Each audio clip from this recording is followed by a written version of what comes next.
Olá, pessoal. Muito bem-vindos a esse módulo sobre peso, obesidade e emagrecimento.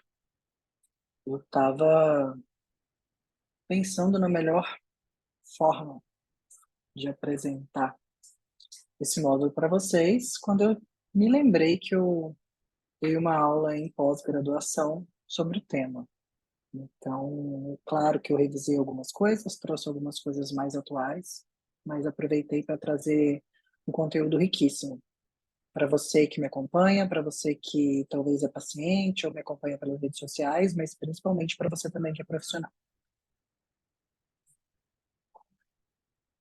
Não tem como falar, não tem como não falar de saúde sem falar, né, de sobrepeso, obesidade e emagrecimento. Essa foto aí é um pouco forte, né, chocante. Um documentário americano que mostrou a luta contra a obesidade de um cara de mais de 500 quilos. Ele teve que, em algumas das situações para exame, alguma situação de exame, ser retirado por um guincho de casa. E eu trouxe isso como exemplo extremo, claro, porque o volume de comida que ele se alimentava em uma refeição eram 18 pratos de refeição em média.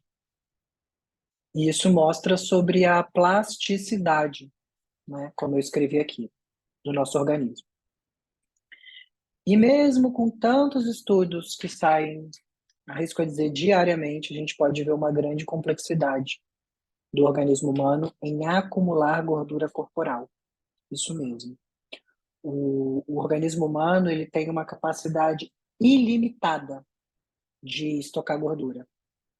Claro que isso tem um componente multifatorial, que varia desde nível de atividade física, como eu coloquei para vocês, até o ambiente propício, que a gente chama hoje de ambiente obesogênico. Mas a boa notícia é que o nosso organismo também tem uma capacidade contrária para a perda de gordura. Olha que foto legal, né? Não dá para deixar de falar da importância da atividade física, porque a maioria das intervenções de combate à obesidade não consegue manter a longo prazo um emagrecimento sem associação de quê? Atividade física. Porque o gasto energético com atividade física aumenta, a gente vai falar nesse curso inteiro aqui sobre a matemática da nutrição, né? Comer menos, gastar mais.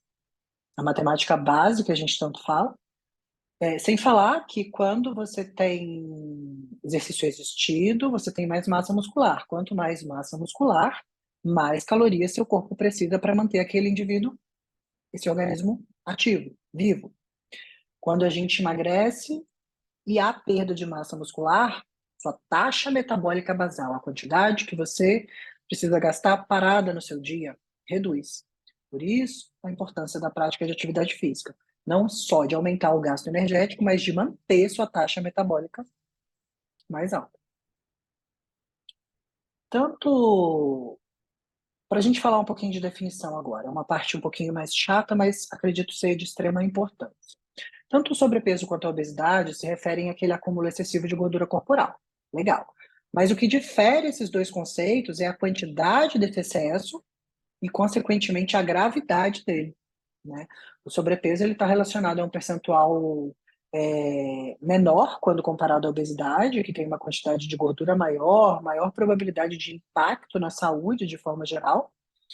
E de acordo com a Organização Mundial de Saúde, a gente tem o quê? Uma definiçãozinha simples: excesso de gordura corporal depositada em diferentes áreas do corpo, podendo desencadear grau de inflamação, levando a consequência de vários fatores de risco à saúde, que a gente vai falar daqui a pouco: diabetes, hipertensão, síndrome metabólica, doença cardiovascular, doença pulmonar, transtorno de humor, até a nossa mais recente Covid-19.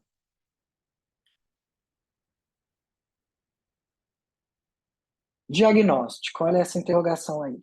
Pensa comigo, né? O diagnóstico da obesidade é realizado com avaliação do estado nutricional, geralmente pelo cálculo de IMC, índice de massa corporal, que considera aí o peso e a estatura do indivíduo. É um cálculo que vai utilizar o peso em quilos dividido pela altura, né, ao quadrado. Mas, além do IMC, a gente também tem avaliações de composição corporal, circunferência de cintura, que podem complementar esse diagnóstico de obesidade. Mas isso é uma definição da OMS, né? Acho que vocês que estão nesse curso já devem saber disso aqui comigo, né? Que a gente tem um probleminha aí. O IMC ele é baseado em estudo de morbidade e mortalidade de uma população caucasiana. O que é isso? População branca do continente europeu. Ela não avalia diretamente o percentual de gordura e não distingue de massa muscular. Ou seja, não tem um ponto de corte aí para diagnosticar a obesidade através de percentual de gordura. E aí que a gente entra na questão de que, apesar do IMC seguir sendo a forma mais utilizada de classificar a obesidade e ter sua certa utilidade para isso, ela tem muitos viés. Olha que foto legal, né? Então, ela não aponta a distribuição de gordura em indivíduos com maior quantidade de gordura visceral, que tem mais riscos que indivíduo com maior quantidade de gordura subcutânea, por exemplo. Às vezes você pode ter duas pessoas no sobrepeso, numa obesidade, uma com mais gordura visceral e vice-versa. Ou você também pode ter dois indivíduos com o mesmo peso e altura e quantidade de músculo diferente, como é o exemplo dessa foto, um atleta e um paciente obeso. É por essa imprecisão, por essas imprecisões, que outras formas de classificação, e isso é muito legal, já estão sendo propostas, né? Já tem um documento que propõe aí uma nova forma de classificar a obesidade, que fala que os indivíduos aí entre 30 e 40 de IMC, perdas de 5 a 10% já são consideradas obesidade reduzida, acima de 10%, obesidade controlada, se esse IMC é mais alto, 40, 50, obesidade reduzida já é acima de 10, controlada acima de uma perda de 15, né? A gente já tem hoje evidências que mostram que a perda de 7% é associada a menor risco de diabetes, associada a uma redução de doenças cardiovasculares, perdas de peso acima de 10%.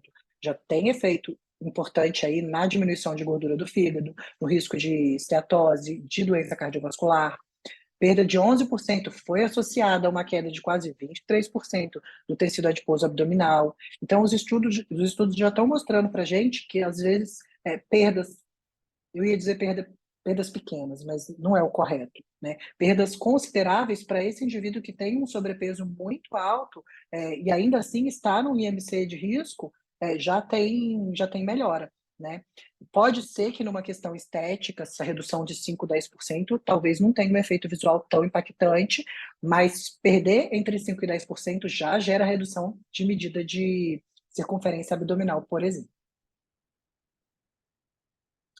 Vamos falar de epidemiologia, né? No Brasil, a gente tem uma prevalência de obesidade aumentando de uma forma contínua em todas as faixas etárias de renda.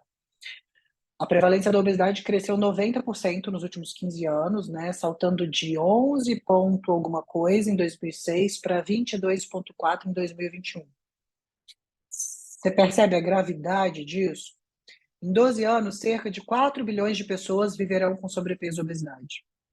Se a gente levar em consideração só o recorte de pessoas obesas de um desses estudos que eu trouxe aqui, ele estima que 1 a cada 4 pessoas terá obesidade daqui a 12 anos. Você e mais 3. Hoje, 1 a cada 7 pessoas já tem IMC igual ou maior que 30. Nas últimas 4 décadas, a gente passou de um mundo em que a prevalência de baixo peso era mais que o dobro da obesidade. Acabou, tá? Hoje a gente tem um mundo em que mais pessoas são obesas do que abaixo do peso, tanto globalmente quanto nas regiões, exceto a África e a Ásia.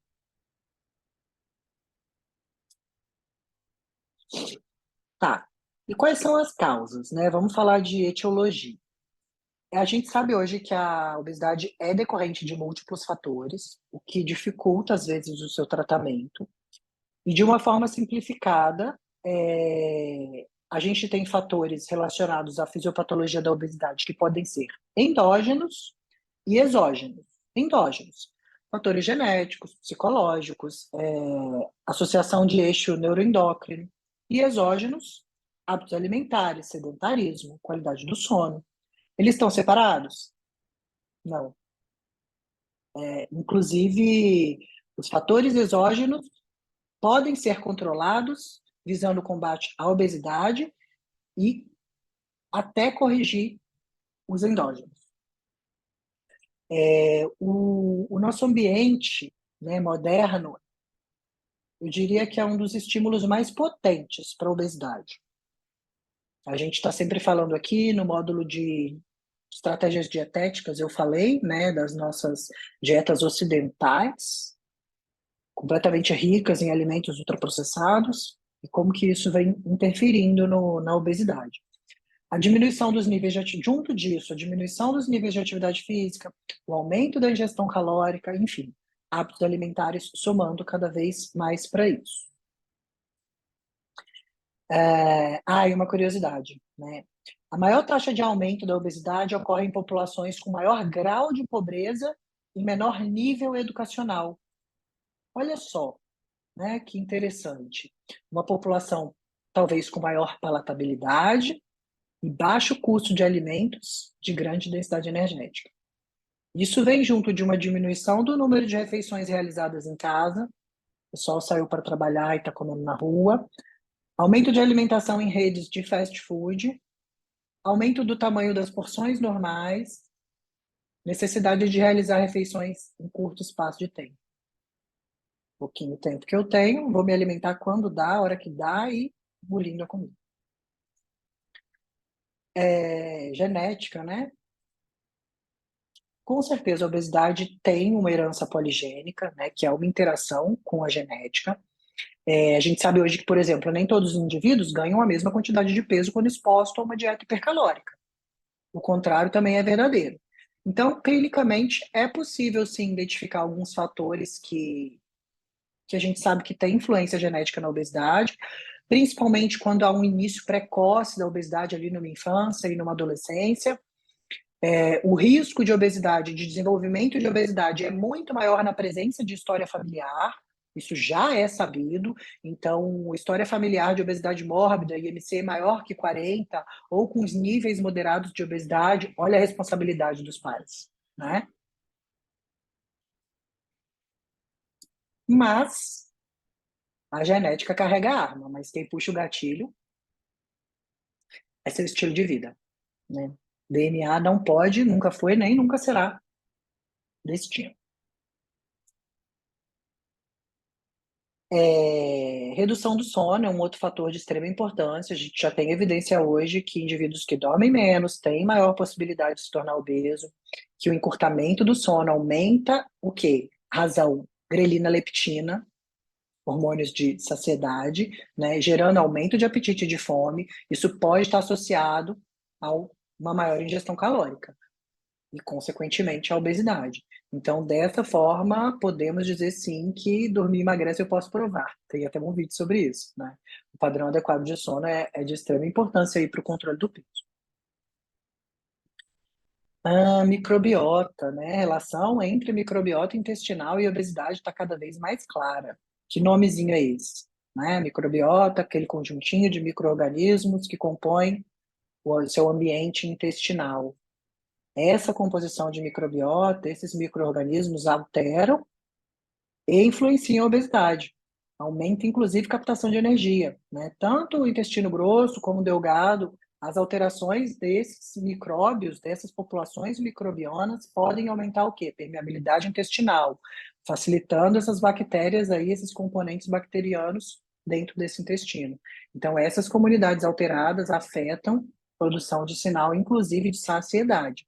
E aí o resultado disso você já sabe, sobrepeso e ou obesidade. Já temos essa relação. Percebe como está tudo ligado, né? A gente não pode parar na matemática.